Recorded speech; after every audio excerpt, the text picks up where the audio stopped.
नमस्कार दोस्तों, स्वागत है आपका आज के मुख्य समाचारों में। दोस्तों यहां पर आपको देखने को मिलेंगी सुबह से लेकर शाम तक की तमाम बड़ी खबरें, मुख्य समाचार, ब्रेकिंग न्यूज अपडेट्स के रूप में। तो दोस्तों आप सभी लोगों से रिक्वेस्ट है इस वीडियो को ज्यादा से ज्यादा लाइक और शेयर करें। तो दोस्तों सीधे चलते हैं आज की पहली बड़ी खबर की ओर। किसान आंदोलन, किसानों ने किया चक्का जाम। आंदोलन का समर्थन करने वाली ग्रेटा थनबर्ग के मामले में पुलिस ने गूगल से मांगी रिपोर्ट। जी हां दोस्तों, कृषि कानूनों के खिलाफ 26 जनवरी को दिल्ली में ट्रैक्टर परेड निकालने वाले किसान अब आज देश भर में चक्का जाम कर रहे हैं। हालांकि दोस्तों किसानों ने कहा है कि प्रदर्शन शांतिपूर्ण रहेगा। भारतीय किसान यूनियन के प्रवक्ता राकेश टिकैत ने कहा कि हम दिल्ली, यूपी और उत्तराखंड में सड़कें नहीं रोकेंगे क्योंकि यहां कुछ लोग हिंसा फैलाने की कोशिश कर सकते हैं। उन्होंने कहा कि हमारे पास इसके सबूत हैं। इसी बीच दिल्ली पुलिस ने गूगल से उस टूल किट के बारे में रिपोर्ट मांगी है जिसे स्वीडन की एक्टिविस्ट ग्रेटा थनबर्ग ने अपनी सोशल मीडिया पोस्ट पर शेयर किया था। ग्रेटा ने किसान आंदोलन के समर्थन में यह ट्वीट किया था। उनके अलावा अमेरिकी सिंगर रिहाना ने भी किसान आंदोलन के समर्थन में पोस्ट किया था। दिल्ली पुलिस ने शुक्रवार को बताया कि हमने गूगल से उस अकाउंट की रजिस्ट्रेशन डिटेल और एक्टिविटी लॉग की जानकारी मांगी है जिसके जरिए टूल किट अपलोड की गई है। इस टूल किट में 2 ईमेल आईडी, एक इंस्टाग्राम अकाउंट और एक यूआरएल का जिक्र किया गया है। दोस्तों किसानों के चक्का जाम के मद्देनजर दिल्ली एनसीआर में केंद्रीय रिजर्व पुलिस बलों यानी कि सीआरपीएफ की 31 कंपनियों की तैनाती 2 हफ्ते के लिए और बढ़ा दी गई है। दिल्ली में तैनात सीआरपीएफ की सभी यूनिट से कहा गया है कि वे अपनी बसों पर लोहे का जाल लगा लें। हरियाणा के डीजीपी मनोज यादव ने बताया कि एसपी जिलों में किसानों से बात कर रहे हैं ताकि कहीं कोई दिक्कत ना हो। पुलिस की ओर से ट्रैफिक एडवाइजरी भी जारी की जाएगी। वहीं दोस्तों आंदोलन को मजबूती देने के लिए उत्तर प्रदेश और राजस्थान में भी किसान पंचायतों की शुरुआत हो गई है जो फरवरी के आखिर तक चलेगी। इनका आयोजन राष्ट्रीय लोकदल आरएलडी की तरफ से किया जा रहा है। आरएलडी पिछले हफ्ते किसान आंदोलन को समर्थन देने का ऐलान कर चुका है। इसके बाद दोस्तों अगली बड़ी खबर, केंद्र सरकार ने जिस गाजीपुर बॉर्डर पर लगा दी थी कीलें, वहां राकेश टिकैत लगा रहे हैं फूल। जी हां दोस्तों, दिल्ली पुलिस ने 26 जनवरी की किसान हिंसा के बाद गाजीपुर बॉर्डर पर जहां जहां कील लगवाई थी वहां पर भाकियू नेता राकेश टिकैत फूलों के पौधे लगाने जा रहे हैं। इसके लिए उन्हें मिट्टी भी गाजीपुर बॉर्डर पर मंगवा ली है। राकेश टिकैत ने अपने समर्थकों के साथ कीले वाली जगह मिट्टी लगाई और वहां पर पौधे रोपने का काम शुरू कर दिया। दोस्तों आपकी जानकारी के लिए बता दें, कृषि कानूनों के खिलाफ पंजाब, हरियाणा, पश्चिम यूपी के किसान पिछले 72 दिनों से दिल्ली की टिकरी, सिंधु और गाजीपुर बॉर्डर पर बैठकर आंदोलन कर रहे हैं। सरकार के साथ कई दौर की बातचीत के बाद भी अब तक इस मामले का हल नहीं निकला है। सरकार जहां तीनों कानूनों पर बिंदुवार चर्चा का आग्रह कर रही है, वहीं प्रदर्शनकारी किसान तीनों कानूनों को रद्द करने की मांग पर अड़े हुए हैं। इसी दौरान दोस्तों सरकार ने दिल्ली की ओर आने वाले रास्तों पर लोहे की कीलें सीमेंट में और सड़क पर गुदवा दी थी, जिसको कि कुछ दिन बाद केंद्र सरकार ने हटवा दिया। अब वहां पर किसान नेता राकेश टिकैत ने मिट्टी डालकर फूलों के पौधे उगाए हैं। इसके बाद दोस्तों अगली बड़ी खबर, किसान परिवारों की महिलाओं ने जलाया कंगना रनावत का पुतला, कहा नहीं देखेंगे उनकी फिल्में।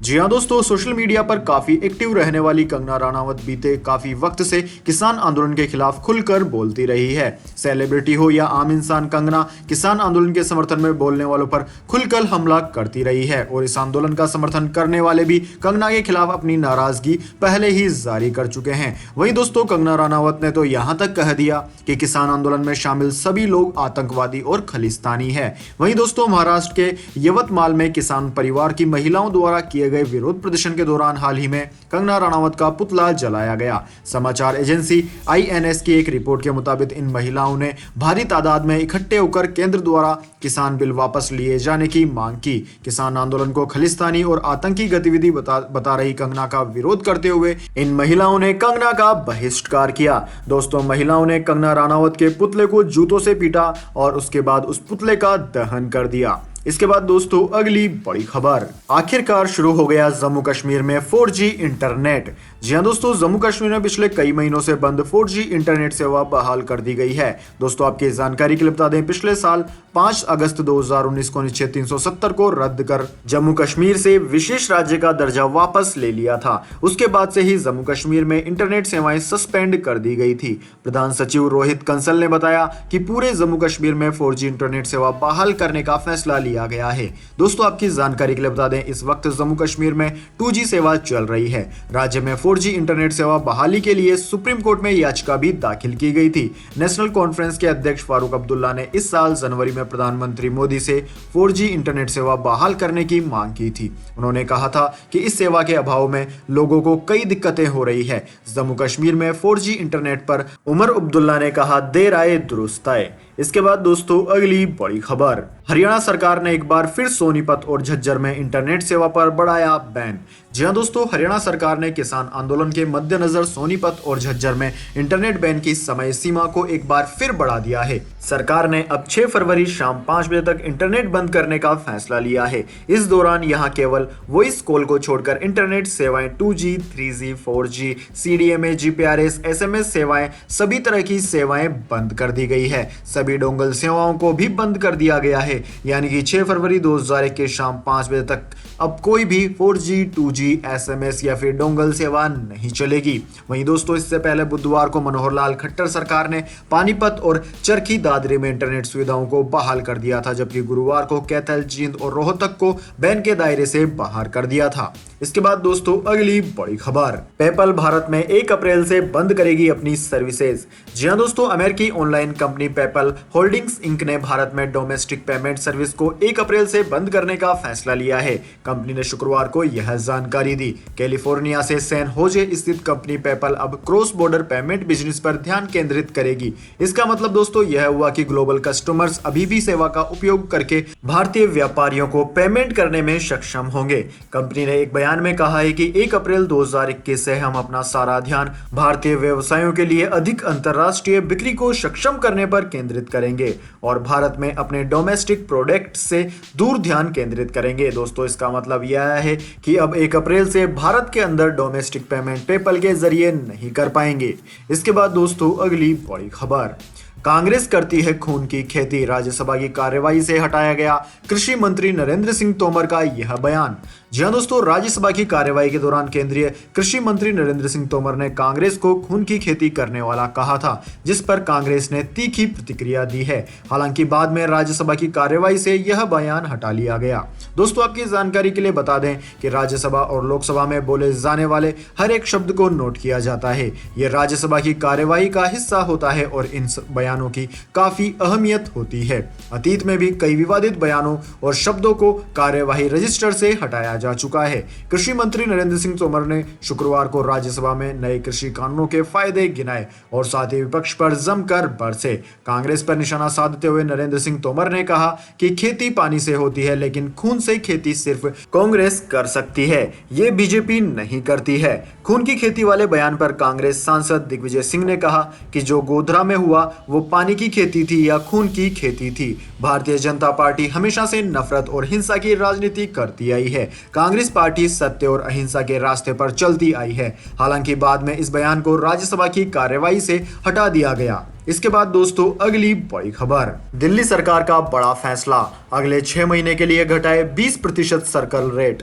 जी हां दोस्तों, इस महामारी के दौरान आर्थिक संकट से जूझ रहे रियल एस्टेट सेक्टर को दिल्ली के मुख्यमंत्री अरविंद केजरीवाल ने बड़ी राहत प्रदान की है। केजरीवाल सरकार ने अगले 6 महीने तक दिल्ली में सभी प्रकार की संपत्तियों की खरीद फरोख्त पर सर्किल रेट 20% तक कम कर दिए हैं। इससे प्रॉपर्टी खरीदने के इच्छुक हजारों लोगों को फायदा होगा और रियल एस्टेट सेक्टर में भी तेजी आएगी। दिल्ली के उप मुख्यमंत्री मनीष सिसोदिया ने ट्वीट करके बताया कि माननीय मुख्यमंत्री अरविंद केजरीवाल ने बड़ा फैसला लिया है। दिल्ली में सभी प्रकार के आवासीय, वाणिज्य और औद्योगिक संपत्तियों की खरीद फरोख्त पर सर्किल रेट 20% कम कर दिया गया है। लोग अगले 6 महीने तक इस छूट का लाभ उठा पाएंगे। इसके बाद दोस्तों अगली बड़ी खबर, आईटीआर फिलिंग में शामिल हुआ नया प्रावधान, आईटीआर फाइल नहीं करने वालों को देना होगा दुगना टीडीएस। जी हां दोस्तों, वित्त मंत्री निर्मला सीतारमण ने 1 फरवरी को अगले वित्त वर्ष 2021-22 का बजट संसद में पेश किया था। बजट में नौकरी पेशा लोगों को मायूसी हाथ लगी क्योंकि वित्त मंत्री ने इनकम टैक्स स्लैब में कोई बदलाव नहीं किया। इसके साथ ही उन्होंने टैक्स पेयर्स की संख्या बढ़ाने की कोशिश की और इनकम टैक्स रिटर्न के लिए कुछ प्रोविजंस भी जोड़ दिए। दोस्तों, दरअसल वित्त मंत्री निर्मला सीतारमण ने बजट के दौरान एक प्रोविजन इनकम टैक्स के सेक्शन 206AB में जोड़ा, जिसके द्वारा अब टैक्स पेयर्स को दुगना टीडीएस चुकाना पड़ सकता है अगर वे नेशनल लगातार 2 साल तक अपना ITR फाइल नहीं किया, जिसकी ड्यू डेट निकल चुकी है। इसके साथ ही उन्हें 2 वर्षों में प्रत्येक साल कम से कम 50,000 रुपए का TDS या फिर TCS देना था। ऐसी स्थिति में उन्हें दुगना टैक्स चुकाना पड़ सकता है। इसके बाद दोस्तों जान लेते हैं पूरी दुनिया और भारत में क्या है इस महामारी की स्थिति। तो सबसे पहले दोस्तों बात कर लेते हैं पूरी दुनिया की। तो दोस्तों पूरी दुनिया की बात की जाए तो पूरी दुनिया में इस वक्त तक इस महामारी के संक्रमितों का आंकड़ा 10 करोड़ 50 लाख को पार कर गया है, जबकि दोस्तों इस महामारी से मरने वालों की संख्या 22,87,000 के पार है। वहीं दोस्तों इस महामारी का सबसे ज्यादा प्रकोप अमेरिका झेल रहा है। अमेरिका में 2 करोड़ 67 लाख से ज्यादा संक्रमित मरीज इस महामारी के सामने आ चुके हैं। वहीं दोस्तों इस महामारी से मरने वालों की संख्या अमेरिका में 4,55,000 के पार है। वहीं दोस्तों इसके बाद में India, Brazil, United kingdom, Russia, France, Spain, Italy, Turkey आदि देशों का नाम आता है, जिनमें की सबसे ज्यादा इस महामारी के केस अब तक पाए गए हैं। अब दोस्तों बात कर लेते हैं भारत की, लेकिन उससे पहले दोस्तों मेरी आपसे एक छोटी सी रिक्वेस्ट है, अगर दोस्तों आपको अभी तक हमारी न्यूज पसंद आई है तो इसे एक छोटा सा लाइक जरूर दे दें, और अगर आपको पसंद नहीं आई है तो बेशक आप डिसलाइक भी कर सकते हैं, लेकिन दोस्तों लाइक और डिसलाइक जरूर कीजिए, क्योंकि दोस्तों यही हमारी मेहनत का फल होता है और इसी से पता चलता है कि आपको हमारी वीडियो पसंद आई है या नहीं। तो दोस्तों जल्दी से जान लेते हैं क्या है भारत के हालात। दोस्तों भारत में इस वक्त तक इस महामारी के संक्रमितों का आंकड़ा 1 करोड़ 8 लाख को पार कर गया है, जबकि दोस्तों इस महामारी से अब तक जान गंवाने वालों की संख्या 1,54,000 के पार है। दोस्तों इस महामारी का सबसे ज्यादा असर महाराष्ट्र राज्य में हुआ है। महाराष्ट्र में 20 लाख से ज्यादा संक्रमित मरीज अब तक सामने आ चुके हैं। वहीं दोस्तों महाराष्ट्र के बाद में केरला, कर्नाटक, आंध्र प्रदेश, तमिलनाडु, दिल्ली, उत्तर प्रदेश, वेस्ट बंगाल, ओडिशा, राजस्थान, छत्तीसगढ़ ऐसे राज्य हैं जिनमें की सबसे ज्यादा इस महामारी के मरीज पाए गए। इसके बाद दोस्तों अगली बड़ी खबर, मौसम समाचार। दिल्ली NCR समेत कई राज्यों में ओलावृष्टि के आसार, इंडियन मेट्रोलॉजी डिपार्टमेंट ने जारी किया येलो अलर्ट। जी हां दोस्तों दिल्ली NCR के इलाकों में कोहरे और ठंड की मार पड़ने वाली है। भारतीय मौसम विज्ञान विभाग के अनुसार दिल्ली, पंजाब, हरियाणा, चंडीगढ़ समेत उत्तर प्रदेश के कई इलाकों में अगले 24 घंटों के दौरान तेज बारिश होने की संभावना है। इसके चलते मौसम विज्ञान विभाग ने अगले 24 घंटे के लिए येलो अलर्ट जारी कर दिया है। वहीं दोस्तों इंडियन मेट्रोलॉजी डिपार्टमेंट ने पूर्वी उत्तर प्रदेश से गाजीपुर, वाराणसी, बलिया, आजमगढ़, गोरखपुर में शनिवार को बारिश और ओले गिरने की संभावना भी जताई है। वहीं दोस्तों इसके अलावा लद्दाख, हिमाचल प्रदेश, उत्तराखंड, बिहार, झारखंड और उत्तरी छत्तीसगढ़ के कुछ इलाकों में अगले 24 घंटों में हल्की बारिश, बिजली की गरज और बर्फबारी का दौर देखने को मिल सकता है। इसके बाद दोस्तों अगली बड़ी खबर, गोल्ड सिल्वर प्राइस टुडे। सोने की कीमत में आई तेजी, चांदी भी हुई महंगी। जी हां दोस्तों मल्टी कमोडिटी एक्सचेंज यानी कि MCX पर आज सोने के दाम में तेजी देखने को मिली है, जिससे दिल्ली सराफा बाजार में 22 कैरेट वाले सोने की कीमत 46,600 रुपए प्रति 10 ग्राम पर पहुंच गई। वहीं दोस्तों चांदी की बात की जाए तो चांदी की कीमत 67,205 रुपए प्रति किलोग्राम पर पहुंच गई है। इसके अलावा दोस्तों अंतर्राष्ट्रीय बाजार की बात करें तो अंतर्राष्ट्रीय बाजार में गोल्ड 1795.63 डॉलर प्रति औंस पर रहा, जबकि चांदी 0.03 की गिरावट के साथ 26.30 डॉलर प्रति औंस के स्तर पर रही। इसके बाद दोस्तों अगली बड़ी खबर, संजय राउत ने साधा सरकार पर निशाना, कहा विरोध करने वालों पर दर्ज किए जा रहे हैं झूठे मामले।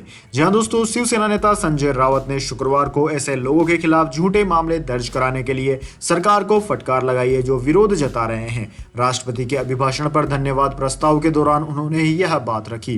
किसानों के मुद्दे पर बात करते हुए रावत ने कहा कि सांसद पत्रकारों पर देशद्रोह के मामले दर्ज किए जा रहे हैं, आप इनके साथ किस तरह का व्यवहार कर रहे हैं। रावत ने एक जाने माने पत्रकार के व्हाट्सएप चैट के सार्वजनिक हो जाने का भी मुद्दा उठाया। उन्होंने कहा कि उन्होंने ऑफिशियली सीक्रेट एक्ट का उल्लंघन किया है। उन्होंने सरकार पर सवाल उठाते हुए पूछा कि आप इनके खिलाफ कौन सा मामला दर्ज करने वाले हैं, यह राष्ट्रीय सुरक्षा का मामला है। वहीं दोस्तों गणतंत्र दिवस के दौरान देश में हुई घटना पर उन्होंने कहा कि यह सार्वजनिक किया जाना चाहिए कि किसने लाल किले पर चढ़कर हंगामा खड़ा किया, वह किसके करीब है और क्यों उनके खिलाफ कोई कार्यवाही नहीं की गई। इसके बाद दोस्तों अगली बड़ी खबर, केजरीवाल सरकार ने पुलिस से मांगी डीटीसी की बसें वापस, अब दिल्ली पुलिस का रिएक्शन आया सामने। जी हां दोस्तों केजरीवाल सरकार ने दिल्ली पुलिस की ड्यूटी में भेजी गई डीटीसी की बसों को तुरंत डिपो में लौटने का निर्देश दिया है। इसके बाद अब दिल्ली पुलिस का रिएक्शन सामने आया है और कहा है कि दिल्ली परिवहन निगम यानी कि डीटीसी ने हमेशा से दिल्ली पुलिस को आवाजाही के लिए बसें मुहैया करवाई है। दिल्ली पुलिस के पीआरओ चिन्मय विश्वास ने कहा कि डीटीसी ने हमेशा दिल्ली पुलिस को बसें प्रदान की है और सार्वजनिक उपक्रमों के रखरखाव व कानून व्यवस्था में ड्यूटी पर तैनात पुलिस बल की आवाजाही और परिवहन में हमारी सहायता की है। यह एक दशक पुरानी प्रथा है और यह वर्तमान में भी चल रही है। चिन्मय विश्वास ने कहा कि हमें डीटीसी की बसों की आवश्यकता है और हमेशा हमें सहायता मिलती है। हमने फिर से डीटीसी से इस योजना को जारी रखने और बसों की आवश्यकता पड़ने पर हमारी सहायता करने का अनुरोध किया है। इसके बाद दोस्तों अगली बड़ी खबर, शेयर मार्केट ने रचा इतिहास, पहली बार सेंसेक्स 51,000 रुपए के पार, निफ्टी ने भी बनाया नया रिकॉर्ड।